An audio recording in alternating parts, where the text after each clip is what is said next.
Welcome to face master கம்மி ஆரத்தி பார்க்க போகிறோம்னா அதிமுகவில் பார்த்தீங்கன்னா இப்போ எடப்பாடி பழனிசாமியை நிறைய பேர் வந்து பேச ஆரம்பிச்சிட்டாங்க.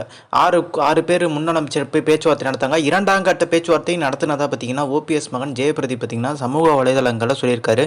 இதை தவிர்த்து பார்த்தீங்கன்னா எடப்பாடி பழனிசாமி ஒருவேளை பார்த்தீங்கன்னா ஒன்றிணைந்த அதிமுகவை உருவாக்குறதுக்கு மறத்தார்னா ஓபிஎஸை பார்த்தீங்கன்னா முதலமைச்சர் வேட்பாளராக நிப்பாட்டி ஓரளவுக்கு பார்த்தீங்கன்னா தென் மாவட்டங்களில் ஜெயிக்கிறதுக்கான வாய்ப்பு இருக்குது சட்டமன்ற தொகுதியிலலாம். ஸோ அந்த மாதிரி ஃபேஸ் பண்ணிடலாம்ன்ற எண்ணத்துக்கு வந்துட்டாங்க. ஸோ இது வந்து எடப்பாடி பழனிசாமிக்கு பார்த்திங்கன்னா மேலும் சிக்கலை தான் கொடுக்குன்றாங்க.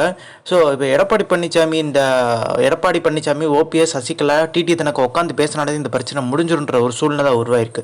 அது தடுத்து இம்பார்ட்டனதே பார்த்திங்கன்னா கேபி முனுசாமி, ஜெயக்குமார், ஆர்பி உதயகுமார் இந்த 3 பேர் தான் பார்த்திங்கன்னா எடப்பாடியோட மனசை மாற்றி மிகப்பெரிய லெவலில் ஒன்றிணைந்த அதிமுக உருவாக்குறதுக்கு தடுக்கிறாங்கன்ற மாதிரி வந்து ஒரு பேச்சு வந்து உருவாயிருச்சு. இப்போ எஸ்பி வேலுமணி, தங்கமணி எல்லாம் பார்த்திங்கன்னா அவங்களால வந்து இப்போ இந்த ஊழல் வழக்கு பார்த்திங்கன்னா பாயப்போது எஸ்பி வேலுமணியை விட வந்து நம்ம தெரியும் எஃப்ஐஆர் போட்டிருக்காங்க. ஸோ குற்றப்பத்திரிக்கை தாக்கப்படும் போது பார்த்திங்கன்னா கொஞ்சம் லேட்டாக மாதிரி தான் தெரியுதுன்ற மாதிரி அறப்போர் இயக்கம்லாம் சொல்லியிருக்காங்க. ஸோ இந்த ஸ்மார்ட் சிட்டி திட்டத்தில் தான் பார்த்திங்கன்னா ஏகப்பட்ட ஊழல் நடந்திருக்கதான் சொல்கிறாங்க. ஸோ இது ஒரு பக்கம் இருக்கும்போது பார்த்திங்கன்னா இது எஸ்பி வேலுமணியோட அரசியலில் மிகப்பெரிய நெருக்கடி உருவகம். இதே ஃபேஸ் வந்து பார்த்திங்கன்னா எடப்பாடி பழனிசாமி கூட ஃபேஸ் பண்ணுறதுக்கான வாய்ப்பு இருக்குது. அதே மாதிரி வந்து கேபி முனுசாமியை பார்த்திங்கன்னா கட்சி விட்டு நீக்கினாங்க அம்மா இருந்த காலகட்டத்தில். இந்த பொறுப்பு கொடுக்கல. அதுக்கு முக்கியமான காரணம் எடப்பாடி பழனிசாமி. ஆனால் வந்து சசிகலா தான் வந்து நம்மளோட பதவியை பறிக்கிறதுக்கு பார்த்திங்கன்னா ஒரு காரணமாக இருந்துட்டான்னு சொல்லிட்டு சசிகலாவை இணைக்கக்கூடாதுன்ற பார்த்திங்கன்னா கேபி முனுசாமி வந்து ஒரு அழுத்தம் திருத்தமாக இருக்கார். ஸோ நம்ம பார்த்திங்கன்னா அம்மா இருந்த காலகட்டத்தில் பார்த்திங்கன்னா பாமக வந்து நிற்கிறாங்க தர்மபுரியில் சட்டமன்ற தொகுதியில்.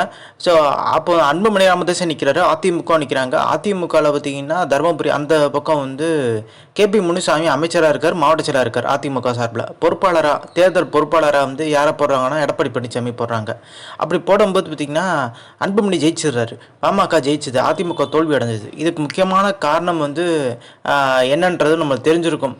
எதனால் தோல்வி அடைஞ்சிருந்தாங்க அப்படின்றது மாதிரி வந்து வியூகத்தின் அடிப்படையில் எல்லாருமே சொல்லுவாங்க. ஆனால் அம்மா இருந்த காலகட்டத்தில் அம்மாவே வந்து குறிப்பிட்ட தொகுதியில் பார்த்தீங்கன்னா பொறுப்பாளர் யார் இருந்தாங்க, அங்கே வந்து மாவட்ட செயலர் இருந்தார், அவங்ககிட்ட காரணம் கேட்பாங்க எதுனால நம்ம தோல்வி அடைஞ்சோன்னு சொல்லிட்டு. எடப்பாடி பழனிசாமி வரும்போதே பார்த்தீங்கன்னா ராஜினாமா கடிதத்தோடு வந்துட்டார். ஏன்னா அவர் தான் அங்கே பொறுப்பாளர். ஸோ அவர் என்ன சொல்லியிருக்காருன்னா அன்புமணி ஜெயிக்கிறதுக்கு முக்கியமான காரணம் கேபி முனுசாமி தாங்க. கேபி முனுசாமி எல்லாம் சேர்ந்தவங்க ஒரே சமூகத்தை சேர்ந்தனால பார்த்தீங்கன்னா துரோகம் பண்ணிட்டாரு. ஸோ அதனால தான் மிகப்பெரிய தோல்வின்ற மாதிரி பார்த்தீங்கன்னா பிட்டை போட்டு அந்த ராஜினாமா கடிதத்தையும் பார்த்தீங்கன்னா கொடுக்க போயிருக்கு. இல்லை வேணாங்க நீங்கள் போங்க நான் பார்த்துக்கிறேன் மாதிரி இந்த கேபி முனுசாமியை வந்து கூப்பிட்டு காரணம் கேட்டிருக்காங்க. கேபி முனுசாமி என்ன சொல்லியிருப்பாரு, இல்லைங்க நம்ம வந்து சரியாக ஒர்க் பண்ணல, அதனால் வந்து ஏதோ சின்ன காரணம் சொல்லி போயிட்டார். தர்மபுரி போகிறதுக்குள்ளே பார்த்திங்கன்னா அவரோட அமைச்சர் பதவி காலி ஆயிடுச்சு. அது மட்டும் கிடையாது, மாவட்ட செயலர் பதவியும் பார்த்திங்கன்னா காலி ஆயிடுச்சு. இதுக்கு முக்கியமான காரணம் பார்த்திங்கன்னா அந்த சமயத்தில் வந்து எடப்பாடி பழனிசாமி அந்த விஷயத்த சொல்லி தான் வந்து கேபி முனுசாமியை கட்சி விட்டு கொஞ்சம் ஒதுக்கி வைக்கிறாங்க அம்மா. ஆனால் இது வந்து கேபி முனுசாமி நினச்சிட்டாரு சசிகலா தான் இந்த வேலையை பார்த்து விட்டாங்க அப்படின்ற மாதிரி நினச்சிட்டு பார்த்திங்கன்னா சசிகலா மேலே அன்னைக்குலேருந்து இன்றைக்கி வரைக்கும் பார்த்திங்கன்னா ஒரு கோபமாக இருக்காங்க. ஸோ அது மட்டும் கிடையாது, ஜெயக்குமார் அதே மாதிரி வந்து உதயகுமார்லாம் பார்த்திங்கன்னா இப்போ உதயகுமார் எதிர்கட்சி துணைத் தலைவராக இருக்கார்.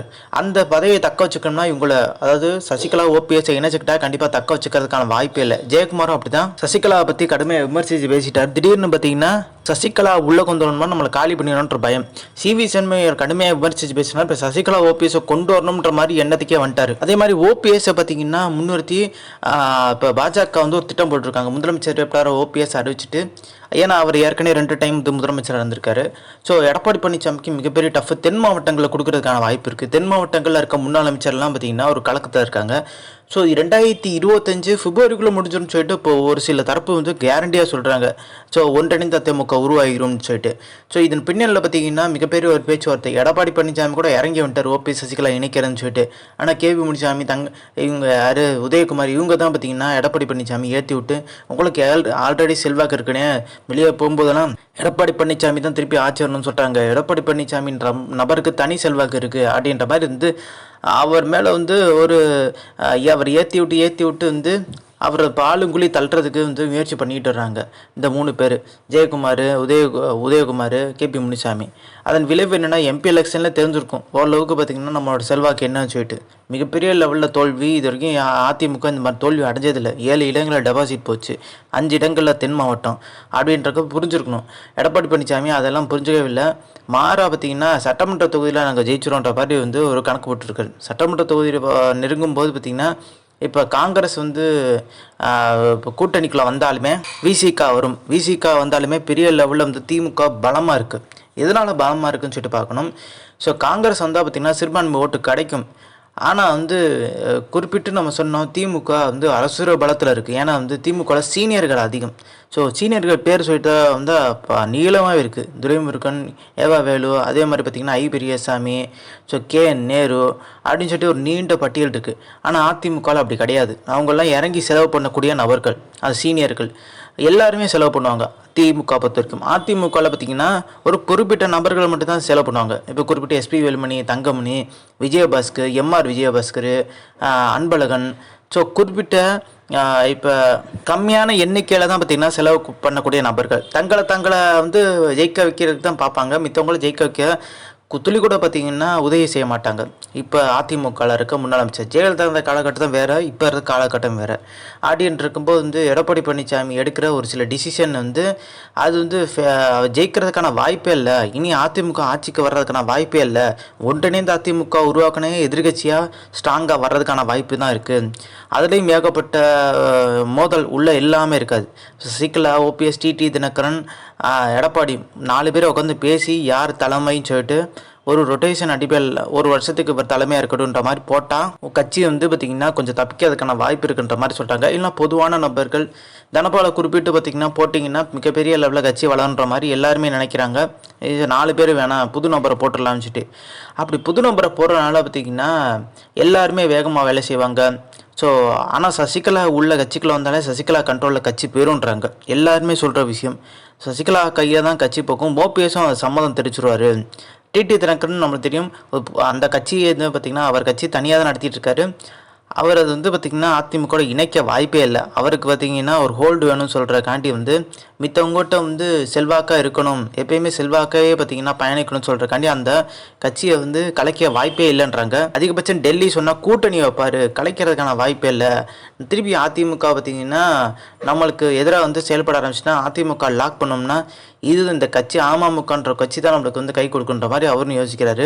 எடப்பாடி பழனிசாமிக்கு பார்த்திங்கன்னா இந்த அமமுகனால தான் 2021 சட்டமன்றத்தில் 20+ இடங்களில் பார்த்திங்கன்னா காலியாச்சு. 20+ இடங்களில் பார்த்திங்கன்னா 500 ஓட்டு, 1500 ஓட்டு அந்த மாதிரி லெவலில் பார்த்திங்கன்னா தோத்தாங்க. அப்போ அமமுக ஓட்டையும் பார்த்திங்கன்னா அதிமுகவோட இணைச்சிருந்தா எல்லா இடத்துலையும் ஒரு 20+ இடங்களில் ஜெயிச்சிருக்கலாம். கிட்டத்தட்ட பார்த்திங்கன்னா 90 இடங்கள்னா 80 இடங்களில் பார்த்திங்கன்னா வெற்றி பெற்றிருக்க ஒரு சூழ்நிலை உருவாயிருந்துச்சு. அதாவது ஸ்ட்ராங்கான எதிர்கட்சி அது வந்து பார்த்திங்கன்னா எடப்பாடி பழனிசாமி தவறாக விட்டார் அப்படின்ற மாதிரி பேசி இன்ன வரைக்கும் போயிட்டுருக்கு. அந்த 20+ இடங்களில் ஜெயிச்சிருந்தால் ஸ்ட்ராங்கான இந்த எதிர்கட்சியாக மாறிக்கலாம். அது எடப்பாடி பழனிசாமிக்கு பார்த்திங்கன்னா மிகப்பெரிய ஒரு பக்கபலமாக இருந்திருக்கும். இதை தான் பார்த்திங்கன்னா டெல்லியும் சொல்லியிருந்தாங்க, அவங்களோட கூட்டணி வைங்க, அதுதான் உங்களுக்கு நல்லது, திரும்பி ஆளுங்கட்சியாக வரதுக்கான வாய்ப்பு இருக்குது. இப்போ 90 இடங்களில் 100 இடங்களில் ஜெயிக்க பட்சத்தில் ஒரு 17 எம்எல்ஏக்கள் தான் தேவைன்னா அது பாஜக என்ன வேலை பார்க்கும் தெரியும். ஸோ மித ஸ்டேட்லலாம் என்ன ஒரு விஷயத்தை பண்ணுறாங்களோ அதே தமிழ்நாட்டில் பண்ணுறதுக்கான வாய்ப்பு இருக்குது.